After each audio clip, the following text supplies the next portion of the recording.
Today we're going to talk about the newest commit to the 2019 class, David Ugwoegbu, and all that's coming up after the bumper. What do you mean you don't subscribe to my son's YouTube channel? Mama, no! Just snap the damn ball, RJ. What's up, kid folk? It's RJ Young. I am not on a step mill. Consider hitting the like and subscribe button because I upload a video every single day.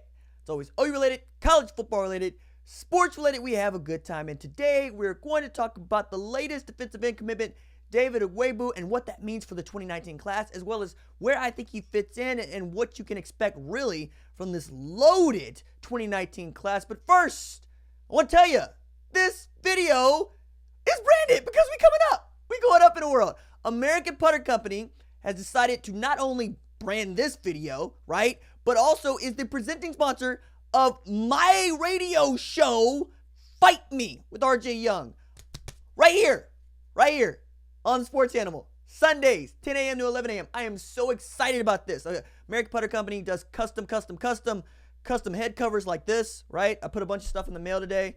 I put stuff like this ball marker in the mail. You can get a custom ball marker. I got custom divot tools that say Woosaw RJ on them. Also gives me an excuse to talk about golf if we're being quite honest about it. And I'm getting a custom head cover, and I'm getting the most tricked out, decked out putter you have ever seen in your life. Go to AmericanPutterCompany.com. Use promo code RJ Young at checkout. You'll get a discount.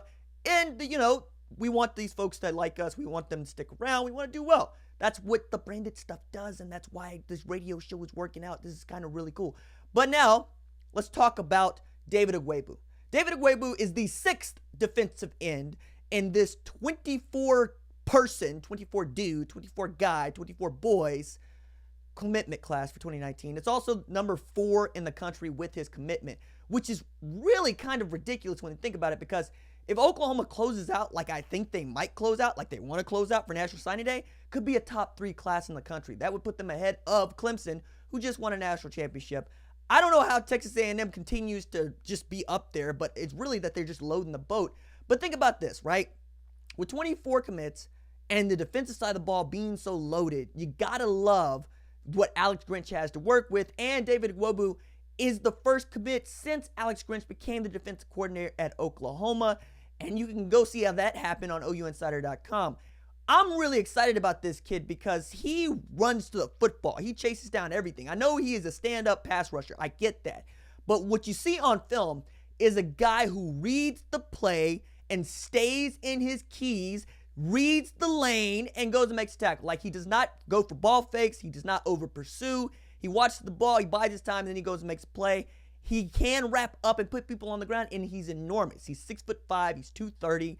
He's raw when we're talking about playing anything other than that outside backer defensive end position. But I think he's a natural rush in. He's a natural jack linebacker, what Mike Stoops used to call it, a natural oboe type, striker type. He's just bigger than both of those guys were. And I understand that you're loaded at defensive end, but not all these guys are going to play defensive end. But you are seeing the frontline talent, and you're seeing how much of a push Oklahoma was making to get better on the front end of the line. And you've heard me talk about this before. Recruiting at defensive tackle is really difficult because there aren't that many defensive tackles, elite defensive tackles, that you can go get to compete at this level, especially right away. We look at Clemson, we look at Alabama, and that's about it, right? When you're talking about being able to rotate in 6-7 guys on the defensive line. So what do you do if you can't go get Cleveland Farrell, if you can't go get Dexter Lawrence, if you can't go get Quentin Miller? Perhaps what you do is load up on defensive ends, and then you make some decisions when they get to campus. If one guy looks better at 5 technique or an inside 3 technique and just a smaller guy that's going to be able to compete, an Aaron Donald type like what we're seeing, a Quentin Miller type like what we're seeing, maybe that's what you do. I think Corey Roberson is going to be a guy that moves to the inside. I could also see a guy like Marcus Stripling moving to the inside. I could also see a guy like Marcus Hicks get an opportunity to move to the inside. You have options, but you only have options if you're signing defensive line talent. And that doesn't mean just outside linebacker or hybrid types. You want guys that you can move inside and put their hands on the ground and tell them to go to work. Now, again, with his commitment, number 4 class in the country, and I continue to tell folks, it's Oklahoma. I get that, right?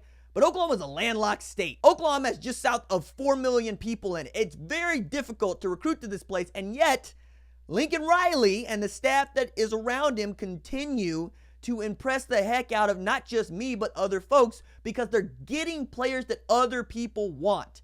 It would be so easy for Oklahoma to be like Oklahoma State and everybody say that's just fine. Now, I'm not saying that Oklahoma State has the tradition that Oklahoma has, but you get my point here. Nobody knows or cares most of the time about what Mike Gundy is recruiting to Stillwater. And I would care if they were recruiting, like DeAndre Glass, I get, right? That's good. I really do love the running backs that they get there. But outside of that, we saw Spencer Sanders ride the pine last year. Perhaps he gets an opportunity to compete for the job. Point here is Oklahoma continues to outperform itself, and now it is setting a standard for which it wants to reach every single year. You're talking about going from a top 10 class, top 15 class, even a little bit later on, into a top 5 class. Like, it's almost cemented at this point. LSU could do some things. Clemson, I think, is pretty much full up. We'll see what A&M has to do. Texas could still make some moves. But what you're seeing, what Lincoln Riley's able to put it together with Annie Hansen and this staff around them going all over the country to get these cats. I mean, look, when you're talking about David Ugwoegbu, you had a guy that had an opportunity to go to Texas, Texas A&M, Nebraska, Florida. I could keep going. And going into Texas and getting these kids is not the simple thing that we think it is. I know that the majority of the roster comes from the state of Texas, and the state of Texas is talent rich with football players, but you need to know that every kid that grows up in the state of Texas gives a passing glance to the University of Texas just because. Just like every kid that grows up in Oklahoma gives a passing glance to the University of Oklahoma, even if they don't end up there. And I think you're going to see them win more battles that they've lost in the past with this staff. Now, I know getting Hazelwood, getting Weiss, getting Bridges, getting the Rattler, those are the headliners for the 2019 class. But think if you had a Brian Odom and you had a Roy Manning to walk into Dax Hill's living room and have those guys pitching. Brian Odom with his pedigree in this state as an all-state linebacker, and then Roy Manning with his energy and his ability to just spit game walking into that living room. Same thing with Josh Proctor. I expect them to be able to secure the number one guy in the state of Oklahoma in 2020, in 2021, and going forward, because this is a young, energetic staff. They know how to beat the pavement. They are on their phones talking with these kids. They stay in touch with their parents, and they understand the value of recruiting. Not just saying, I'm the University of Oklahoma, you want to come to me. Or being like, hey, I'm the University of Texas, you want to come to me. No. You have to go build a personal relationship with each one of these kids that not only wins their trust today, but wins their trust for the next 4 years. All right, that's it for me. Deuces.